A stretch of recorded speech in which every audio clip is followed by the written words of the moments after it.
अस्सलाम वालेकुम। Drama star dang की आने वाली साहब बहुत धमाकेदार होती जा रही हैं। निहाल आखिरकार अपने मकसद में कामयाब हो चुकी है। उसने ज़वाद शाह को इस बात का यकीन दिला दिया है ज़किया, फौजिया, आमिर और जावेद ने ही मिलकर हुनैन को कत्ल करवाया है। शकील अंसारी ने इन चारों के ही बहकाने पर हुनैन को कत्ल किया था, क्योंकि उन्होंने शकील अंसारी को जाकर बता दिया था कि हुनैन ने ही आपकी बेटी को वरगला कर भगाया है। अब शकील अंसारी ने गुस्से में आकर हुनैन को कत्ल कर दिया। इस बात का जब ज़वाद को पता लगा तो वो गुस्से में पागल हो गया। उसने फौजिया को कमरे में बंद कर दिया और अब वो मीशा से शादी करने वाला है। मीशा अपनी मेहंदी वाले दिन फौजिया के पास जाती है और जाके उसे मारना शुरू कर देती है। फौजिया अब समझ जाती है कि ये निहाल ही है। वो उसे कहती है कौन हो तुम। आगे से मीशा बताती है कि मैं निहाल हूँ, तुम लोगों ने क्या समझा था मुझे मार दोगे और मेरी कहानी ख़त्म हो जाएगी, लेकिन जिसको अल्लाह बचाता है ना उसे कोई मार नहीं सकता। ये कह के वो फौजिया को बहुत मारती है। जब फौजिया मर जाती है तो वहाँ से भाग जाती है।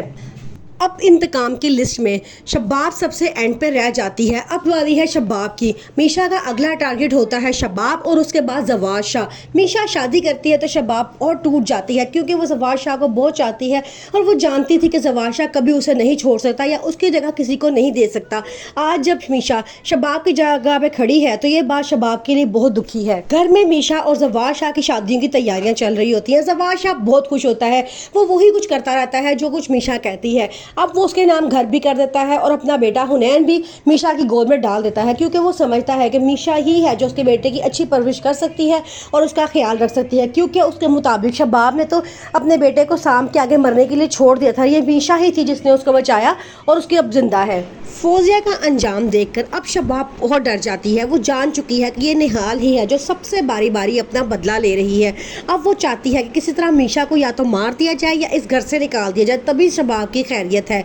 वो एक काम वाली को पैसे देती है और कहती है कि शबाब मीशा पे नज़र रखो कि वो क्या कर रही है और पता चल सके कि अब इसका अगला प्लान क्या है। लेकिन ज़वाद शाह मीशा के प्यार में बहुत पागल हो चुका है।